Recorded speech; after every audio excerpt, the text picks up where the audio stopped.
Assalaamu calaykum. Waliid Maxamed Xaaji maalin qorshaha kuma darsan inuu sii noolaan doono marka loo eego wixii uu la kulmay ee uu indhihiisa ku soo arkay.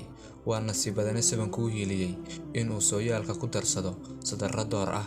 Sanadkii 1974 ayuu ku dhashay mid ka mid ah tuulooyinka waddanka Suudaan, isaga iyo qoyskiisu. Sanadkii 1983 ayay u guureen caasimadda Suudaan ee Khartoum. Kadib markii uu dhammaystay waxbarashadiisii dugsiga sare, wuxuu ku biiray kulliyadda shareecada, balse duruufaha nololeed ayaa u saamixi waayey inuu jaamacad galo. Wuxuuna u boqolay Sacuudiga. Markii uu Sacuudiga ka shaqaynayay muddo 3 sano ah, ayuu ku biiray ururka tabliiqa. Wuxuuna go'aansaday inuu tago Bakistaan si uu dacwada u soo fidiyo ka hor inta aanu Suudaan ku soo noqon si uu u soo guursado. Balse wax kasta waxay isbedeleen markii uu gaadhay magaalada Lahore ee dalka Bakistaan sanadkii 1999, halkaas oo uga soo gudbay dalka Afghanistan isagoo ku biiray ururka dhaqdhaqaaqa Taliban. Markii uu muddo 2 sano ku dhow ka barbar dagaalamayay ururka Taliban, ayuu mar kale go'aansaday inuu ku laabto dalkiisii Suudaan si uu u soo guursado. Balse dhacdooyinkii 11 Sebtembar ayaa dhacay, wuxuuna ku sii nagaaday Afghanistan, taasoo qadarku u suuro geliyey inuu u soo joogo mid ka mid ah xasuuqyadii ugu xumaa ee dhaca kadib markii Mareykanka ku soo duulay Afghanistan. Xasuuqaasi oo ahaa xasuuqii qalcadda Changi.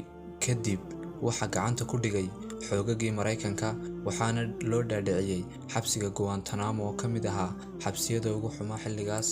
Sidoo kale waxa uu Waliid Maxamed Xaaji daaha ka faydayaa dhanka midow ee siyaasadda Mareykanka ee uu kula macaamilo dunida Islaamka. Sida caadiga ah, fal kasta waxa uu leeyahay falcelin iyo jawaab. Duulaankii Mareykanku ku qaaday Taliban ee ka dhisnaa Afghanistan waxaa ka dhashay iska caabin, wuxuuna maamulkii Bush ku dhawaaqay dagaal loogu magacaabay la dagaalanka argagixisada, gaar ahaan wixii ka dambeeyey dhacdooyinkii 11 Sebtembar ee 2001. Waxaa siyaasad laga dhigtay awood iyo qori caaradii, iyadoo lagu marmarsiinayo dib u soo celinta dimuqraadiyadda iyo xuquuqda aadamaha ee ay sheegtaan. Waxa ay Islaamka ku shaambadeeyeen inuu saldhig u yahay argagixisada.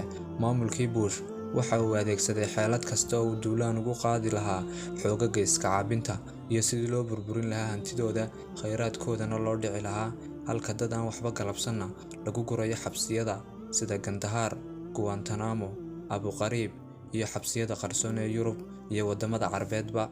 Ugu dambeyn, waxa uu leeyahay qoraagu, waxaan ka mid ahaa dadkii xabsiyada lagu guray.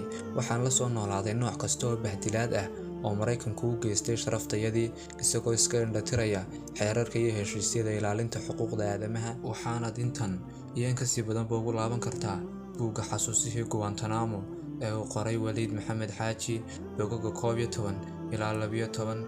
Wassalaamu calaykum.